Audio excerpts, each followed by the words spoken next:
So the last few messages that I've given have been about the idea of stewardship. And we've been talking about a few big concepts. So the first big idea is that we are either going to be controlled by our own desires and therefore money, or our desire for it, or we're going to put God on the throne and allow him to control our finances. That was the first big idea. And it's not just that he controls our finances, but it's a heart thing, right? And then the second big idea is the idea that just a little bit more will never be enough. Materialism and all those desires that God has given us but have been perverted by sin, things like the desire for power, the desire for pleasure, and the desire for possessions, all those things take the place of God unless we put them in their correct place. And we talked about the ideas that God has given us prayer to put power under God's control, fasting to put our pleasures under God's control, and generosity to put our possessions under God's control. The third message was God's plan for generosity and just how that looks. And we specifically pointed out that God owns everything and that we are his managers. And he has asked us for 10% back.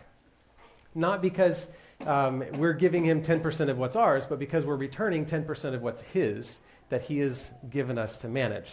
And if we take that 10%, Malachi tells us that's stealing. And if we live on the 90%, then God promises that he's going to bless us in enough that we can bless others as well. So today is our last message. I'm not going to touch this thing. Somebody take it from me. I'm going to cause another problem there. Today is our last message in this series, Putting the Brakes on Being Broke. And we're going to explore the great American institution of debt. Yes, and specifically how we can get out from under it. And to kick it off, I'd like to show a video. This is from Ramsey Solutions. One of his guys did some street interviews about debt. So let's look at that now.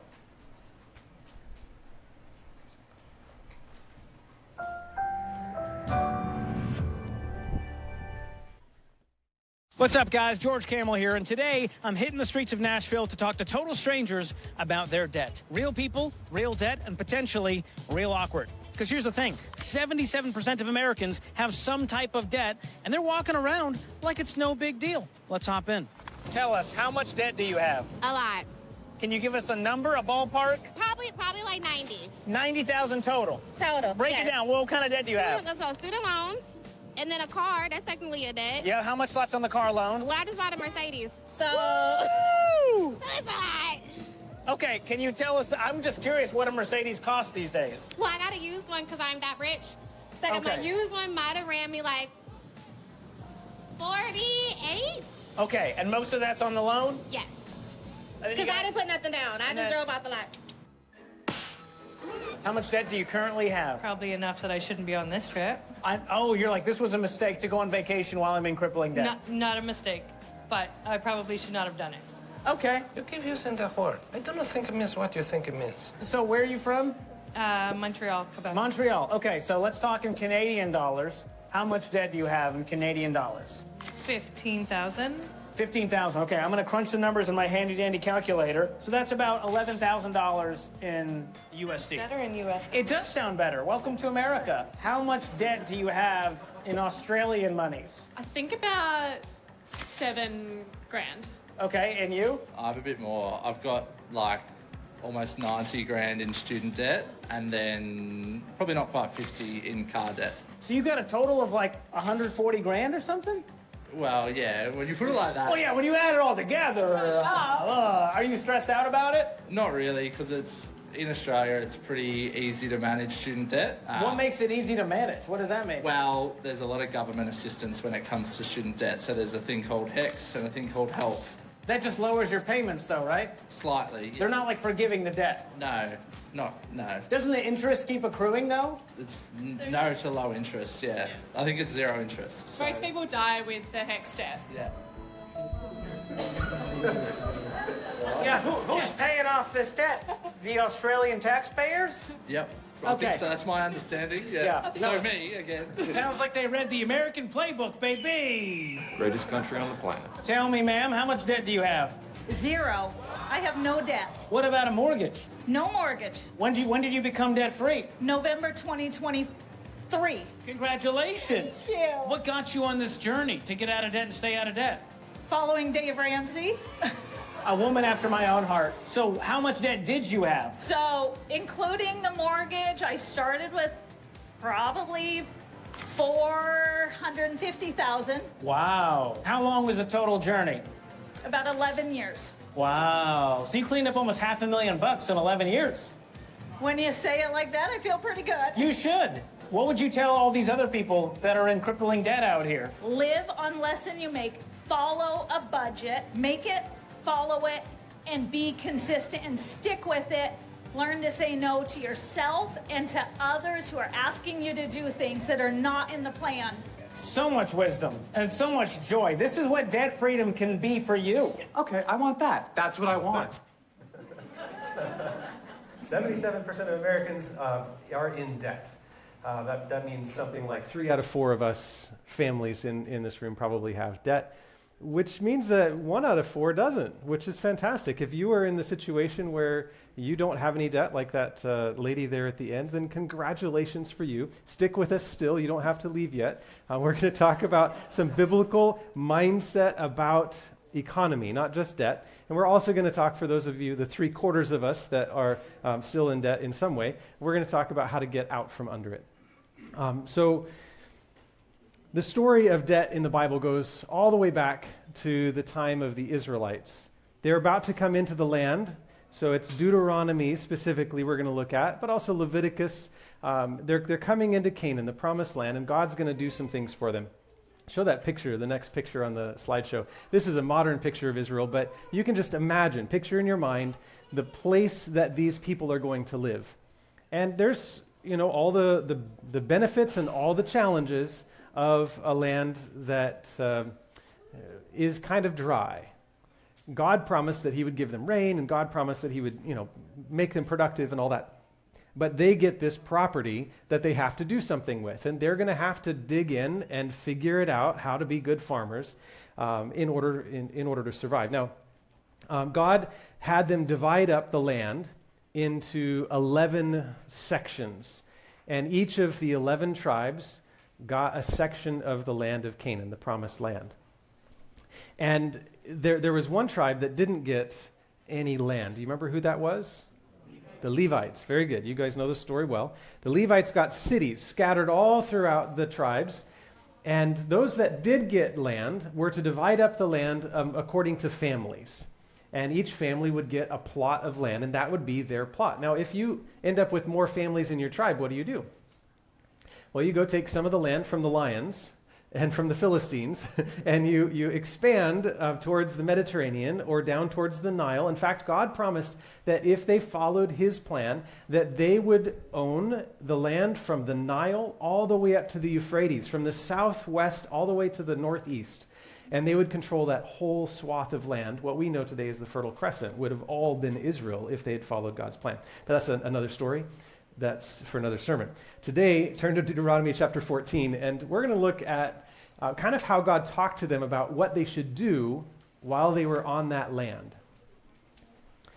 Starting in verse 22, God tells them, and I'm going to skip through this idea. You can read as I talk about the ideas, but we're going to do some reading in chapter 15. So in verse 22, God starts to talk to them about the idea of tithe and what they should do with it. And he tells them that every year after harvest, they're supposed to bring a tithe of their produce or of their animals to the tabernacle. And that tithe was to pay for the services of the Levites and the priests who were managing kind of the spiritual services, and they didn't have land to produce things with. And then they did this interesting thing. Every third year, they were supposed to keep their tithe back. Now, when they went to the tabernacle, that forced them to interact with spiritual things. Now, force is the wrong word, but you get the idea. It brings them into a spiritual context. And then when they kept their tithe back, it wasn't for them. It was for the Levites that lived nearby them so that they could have an opportunity to interact with the Levites on a regular basis. So when the Levites would come, you would have, if you were an Israelite back in the day, a part of your pantry that was specifically for the Levites. And you could give that to them. And they got to make friends with you and interact with you and teach you about all of the spiritual things that God wanted you to know about. Like the tabernacle and how it pointed towards the Messiah and God's plan of salvation and how to live and follow God's best practices for human life. So in year 1 and 2, they would go to the tabernacle with their tithes. Year 3, they would hold it back and interact with the Levites in their local area, giving tithe. And then year 4 and 5, they'd go back to the tabernacle. And in year 6, they would hold it back, right? And then Deuteronomy chapter 15 introduces a new idea. It's that every 7th year would be a sabbatical year. So look at Deuteronomy chapter 15, verses 1 through 4. In this, he introduces the sabbatical year specifically relating to debt. But I want to point out that they couldn't plant their fields on the 7th year. So they were reliant on God for their food from year 7 to year 8 when they finally could get a harvest. And that was very much a spiritual discipline. How many of you would like to just quit your job for a year and rely on God for the resources that you need for that year? That would make you nervous, maybe. Some of you might have done it. Tell us the story if you have. But here in chapter 15, we find the introduction of the idea of debt. And he says, at the end of every 7th year, you must cancel the debts of everyone who owes you money. This is how it must be done. Is this an option? He doesn't say should, it's like must. This is how it must be done. Everyone must cancel the loans they have made to their fellow Israelites. They must not demand payment from their neighbors or relatives, for the Lord's time of release has arrived. This release from debt, however, applies only to your fellow Israelites, not to foreigners living among you. There should be no poor among you, for the Lord your God will greatly bless you in the land he is giving you as a special possession. The Israelites didn't have a banking system. You couldn't go to the bank and ask for a loan to build a house. So if you wanted to, if you were short and you needed a little bit of extra cash to do something that was necessary for your family, you'd go to your neighbor or to your dad or to your brother. Is it a good idea to borrow money from your relatives? No. It is a really good way of breaking relationships apart when you borrow money from them. So here's the right way to do it. If your brother comes to you and says, I need some money to help start a business, you say, no. No. That's the right way to put it. Thank you. No. If your brother comes to you and says, I'm really struggling, I need about $1,000 to get by, what do you say? If you have that $1,000 and can and are willing to share it with him, then give it to him. Don't lend it to him. Don't charge interest on him. Don't expect it back. Just give it to him and say, God has blessed me and I love you. And let it be done with that. Anything else ends up developing conflict. And you start to second guess and doubt and question and be annoyed with, and it's just not good. So God had a system that was similar to that. But because there's no banking system, you are each other's safety net. So if somebody has a need, you really should lend to him. But don't lend expecting that he's going to give it back. Lend it to him, and if he gives it back, great. And if he doesn't give it back by year 7, then forgive it and move on. So relationships get to be reset. So notice 2 things that we've learned so far in Deuteronomy 14 and 15. Money was tied to spirituality. There is no distinction between our resources and our relationship with God. The second thing is that money should not interfere with relationship. It shouldn't be something that causes conflict. And in fact, the idea here is that everybody should be generous and that there should be no reason for anybody to be poor. There is another aspect of this. He told the Israelites that they couldn't lend with interest.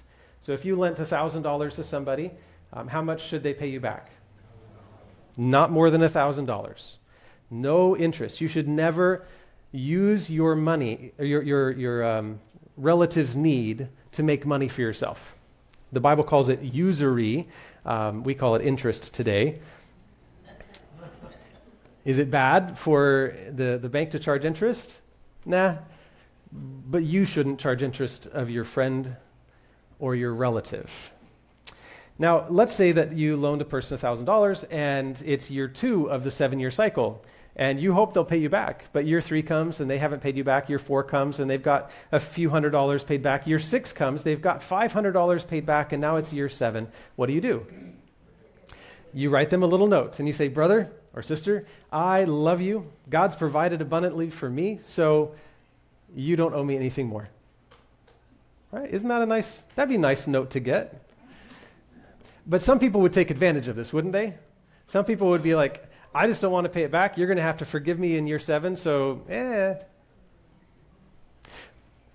But this prevents that too, because if you know somebody isn't reliable and isn't going to pay you back by year 7, and somebody comes to you asking for $1,000, what are you going to tell them?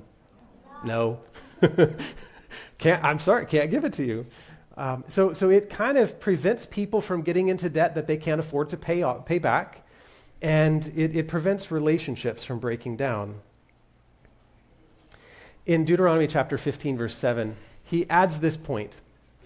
He says, if there is a poor person among you, one of your brothers within any of your gates in the land of the Lord that the Lord your God is giving you, you must not be hard-hearted or tight-fisted toward your poor brother.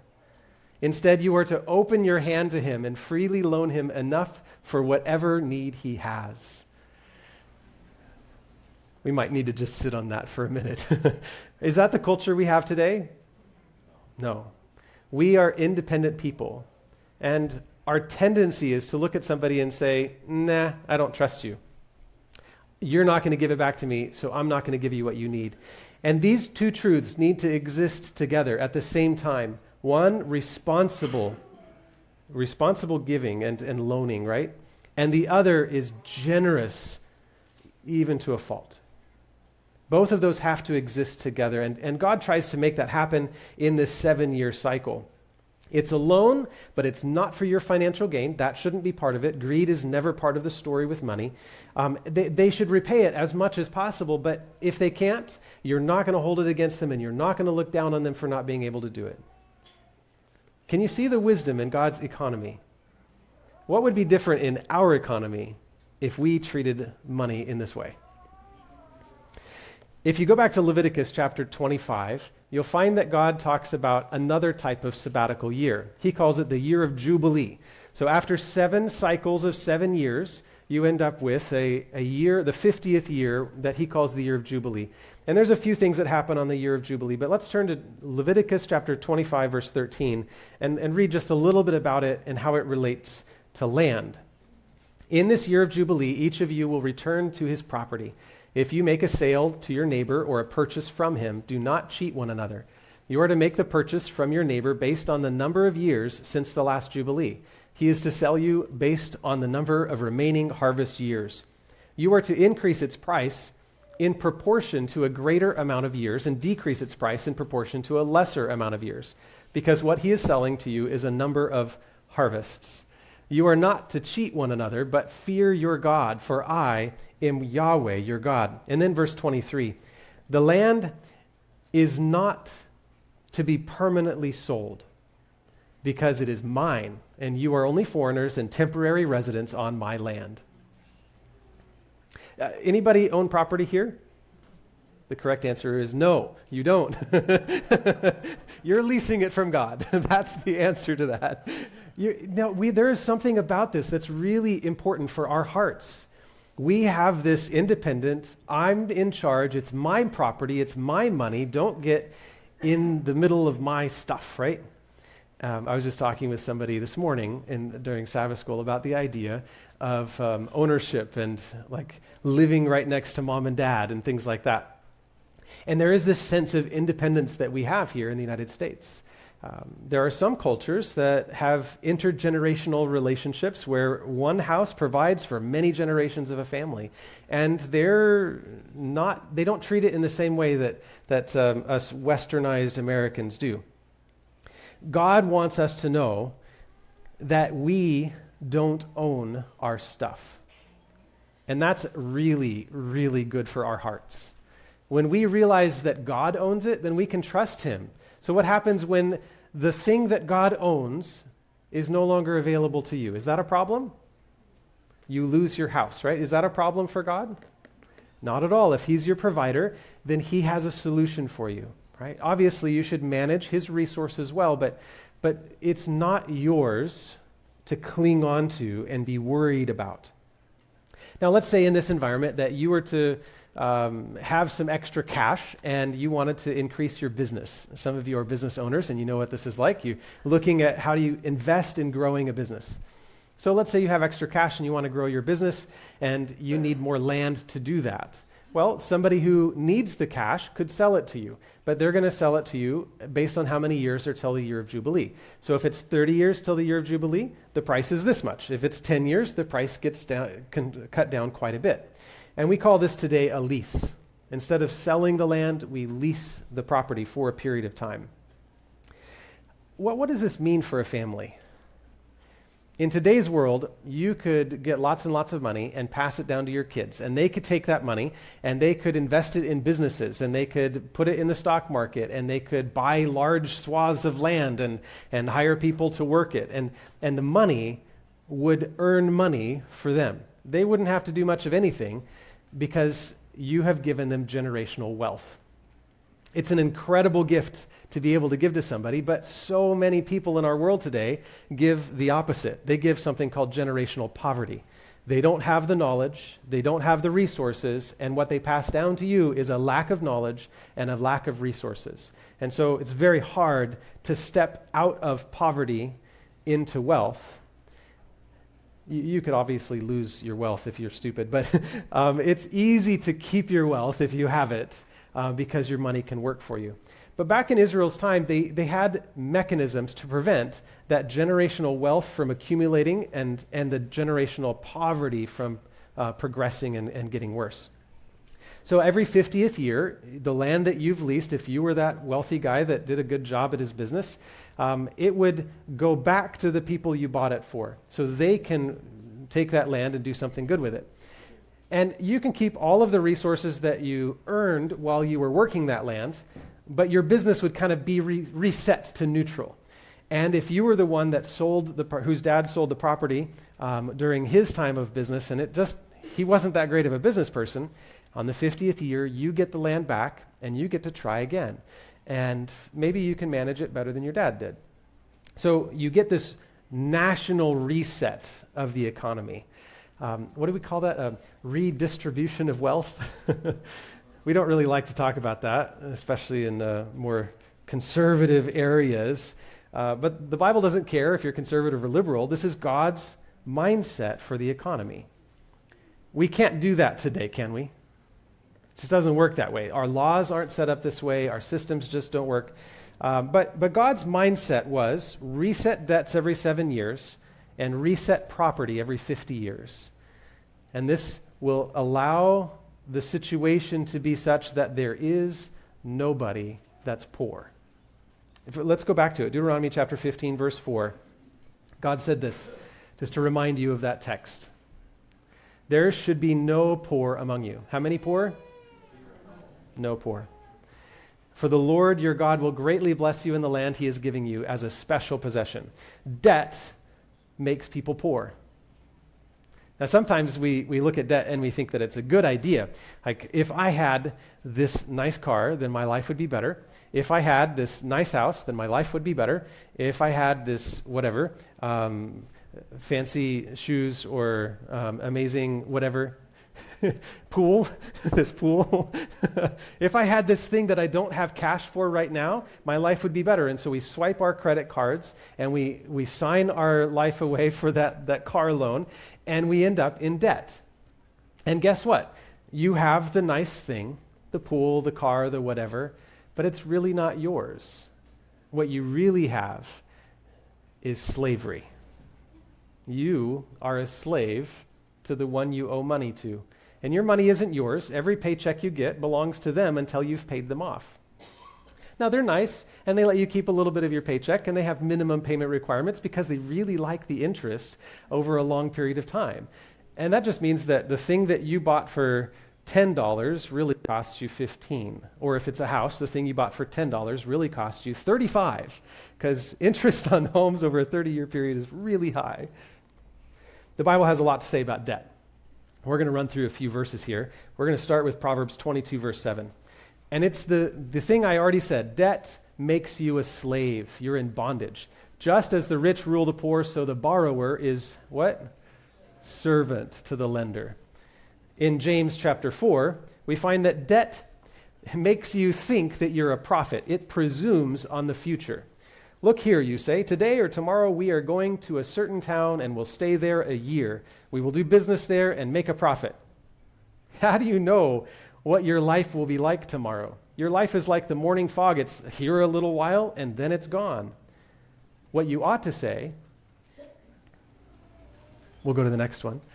What you ought to say is, if the Lord wants us to, we will live and do this or that. If you're taking out a loan, what you're saying is, I'm confident that 5 years, 10 years, 20 years down the road, I'll still be able to pay for this debt. But do you really know what's going to happen 5 years down the road? Debt presumes on the future. Another one is in 2 Corinthians chapter 9, verses 6 and 7. In this passage, Paul tells us that we should be generous.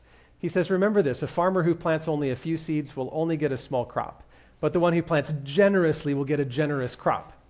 You must each decide in your own heart how to give, and don't give reluctantly or in response to pressure, for God loves a person who gives cheerfully.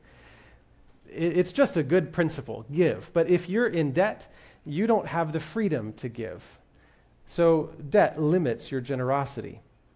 In Proverbs 21, verse 5, we're told, good planning and hard work lead to prosperity, but hasty shortcuts lead to poverty.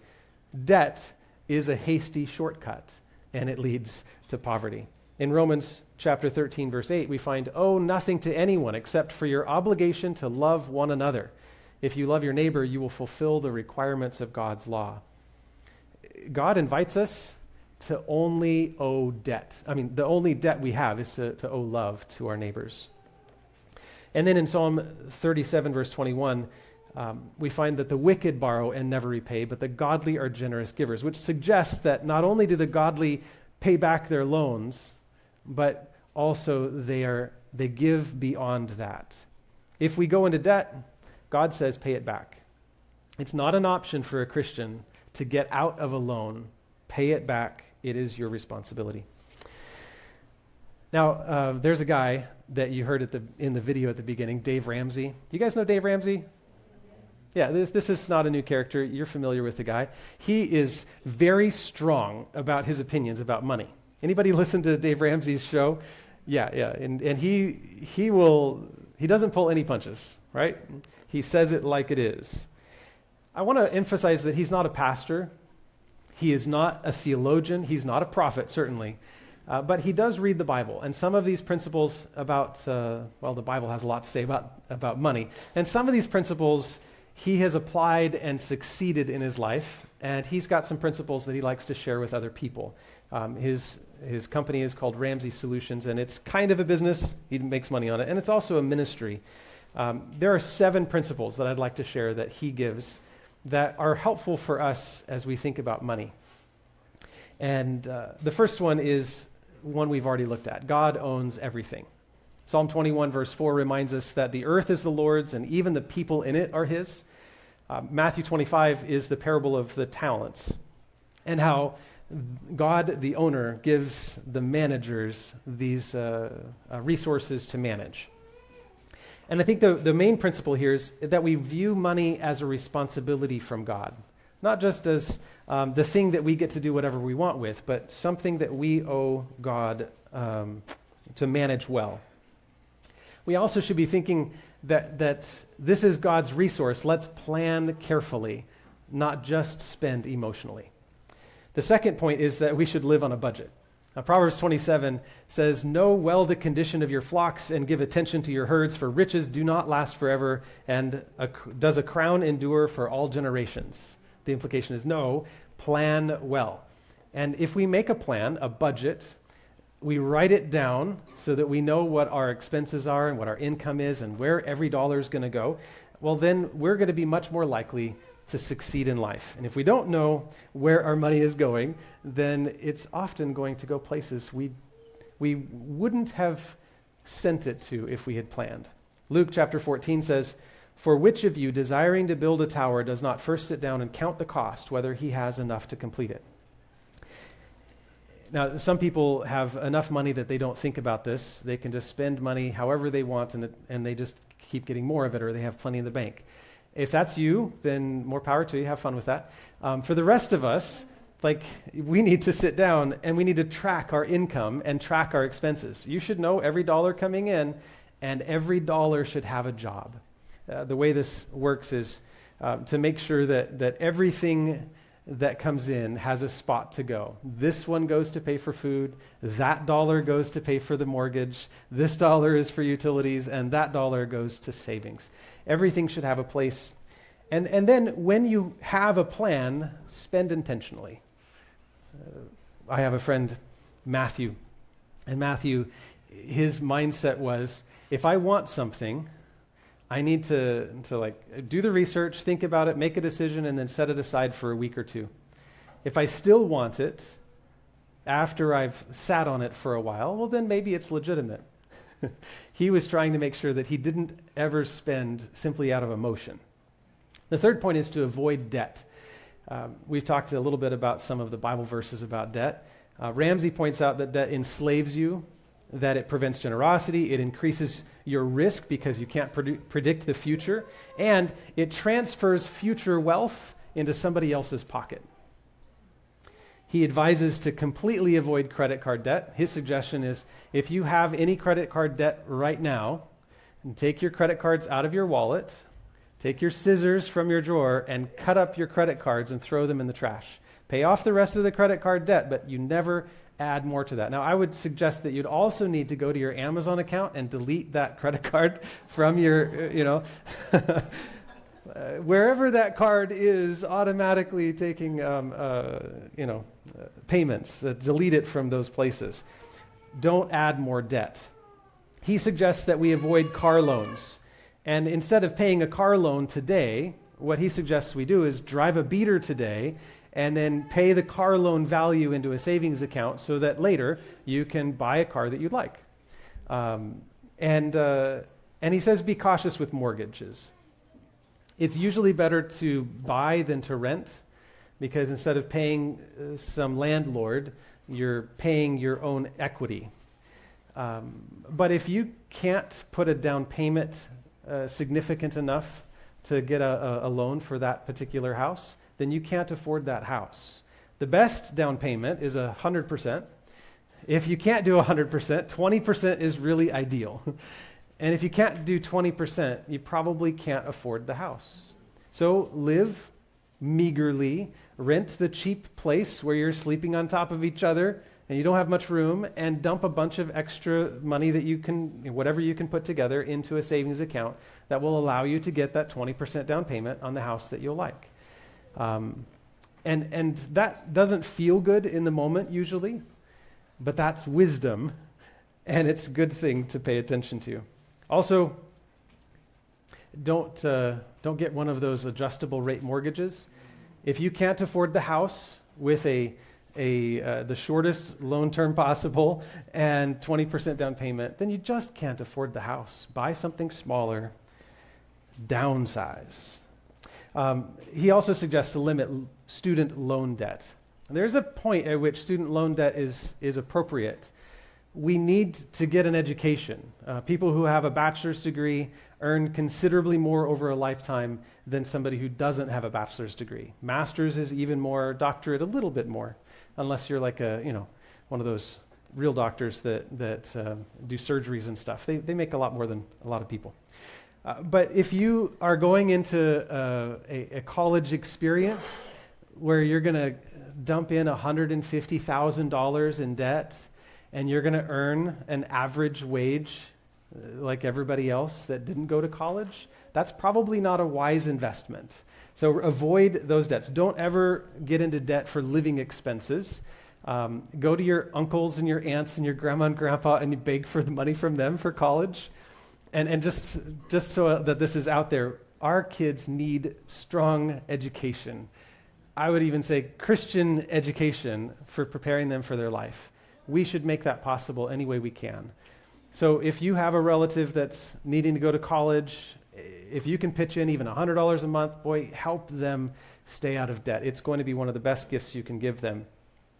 If you do have to get a loan, hunt for the best interest rate, pursue every opportunity for grants and scholarships. Make sure that you ask for all the money from every place that you can get it. And then when you graduate, remember that your money doesn't belong to you until those loans are paid off. So live meagerly, earn as much as you can, and put as much possible onto those loans until they're paid off. Number 4 is to, after your debts are paid, save for emergencies. Proverbs 6 and 8 says, "Go to the ant, you sluggard. Consider her ways and be wise. Without having a chief or an officer or ruler, she prepares her bread in summer and gathers her food in the harvest." Plan ahead for your expenses. If you know you've got $1,000 every 6 months that you have to put on an insurance payment, then you should be putting 100 and whatever that is, 1,000 divided by 6, into a savings account every month so that you can afford to pay for that at the end of that 6-month period. A good story to remember is that story of Joseph. For 7 years, he had 20% of every resource that Egypt had put aside. And then for 7 years, they took from their savings and they lived, it wasn't comfortable, but they lived just fine. And I think when we plan for the future, we can weather the downturns and the challenges. Ramsey suggests to start with $1,000 in a savings fund and then build that up to 3 months or 6 months if you can of essential expenses, things like housing and transportation and food. If you can do 3 to 6 months of actual income that you have right now, that'd be great, but build up so that you can weather a downturn or an emergency. The 5th point is that we should practice contentment. Hebrews 13:5 says, "Keep your life free from the love of money and be content with what you have."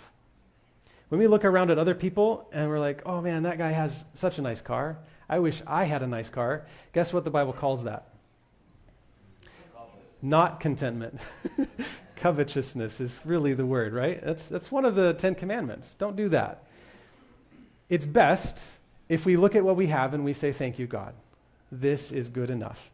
It's okay to look around and say, when I have the money, I would like to, it's okay to do that, but it's not okay to be looking around at everybody else and wishing that you had what others have.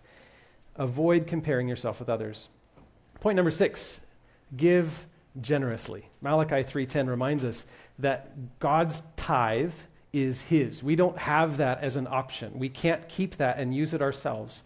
If we do, God can't bless us. So that's kind of the foundation of giving. We give back to God what he claims as already his. But then in 2 Corinthians 9:7, we already mentioned it, that he encourages us to give cheerfully, be generous in giving to others. From the resources that we have to manage, that 90%, we can also be generous. And I would recommend to plan it in your budget, practice generosity. It's good for your heart. It's good for your soul. And number 7, invest and build wealth slowly. This one can be hard to swallow sometimes because get-rich-quick schemes are everywhere. Anybody heard of cryptocurrency? It's a ripoff, he says. Proverbs 13:11 reminds us, "Wealth gained hastily will dwindle, but whoever gathers little by little will increase it." If it sounds too good to be true, then it isn't good and it isn't true. Ramsey suggests investing 15% in retirement as soon as you have consumer debts paid off. And just invest regularly and let it build slowly over a long period of time. If you're 20 years old and you can put $20 a month into a 401k, that $20 will grow quite a bit in the next 47 or 50 years. It's worth investing slowly and building wealth slowly. And if you can, save for your kids, your grandkids, college, pay off your house as soon as possible, all those good things. But start by saying no to debt, putting yourself under the oversight of a budget and planning ahead, and make sure that you're saving for those expenses that might come. Now, I'd like to just talk for a moment, a few points to those who are in debt and would like to know how to get out. 3 ideas, okay? So number 1, Dave Ramsey has this interesting statement. Just go to the next slide. He says, debt is normal in our culture, but normal is broke. Do you want to be normal? Ramsey likes to say this: live like nobody else so that one day you can live like nobody else. Everybody lives under debt, but what if one day you don't have to? What if you have freedom? And that freedom is a spiritual thing, not just a financial thing, because everything we have belongs to God. And we have so much more freedom to do with it what God wants us to do if we're not in debt. So how do we dig out from under debt? Point number 1, first of all, we need to know our income and expenses. It's part of the planning a budget thing. Know where your money is coming from and where it's going. And if you don't have enough money coming in, guess what you should do? Find more money.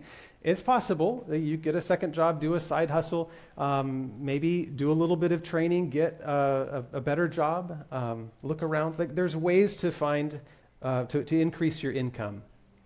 And the other side of it is when you know your expenses, you can be like, wait, I'm paying for 2 of those accounts every single month? Why am I doing that, right? And you can eliminate expenses that are not good for your family, or expenses that are duplicates, or expenses that you're just ballooning that expense beyond what it really needs to be. That's easy to do with our food budget. I know I've noticed that for my family. That budget can grow and grow and grow depending on what we think we need as we walk through the grocery store. So the second, and you stick to that budget, and here's what I'd like to suggest, a visual picture. Anybody remember those flypaper things? Back before we had air conditioning and we kept our windows open and the flies would come in, we had flypaper hanging it up. So when a fly stuck to that flypaper, did it get off very easily? No. That's how you need to handle your budget. Stick to it like a fly on flypaper.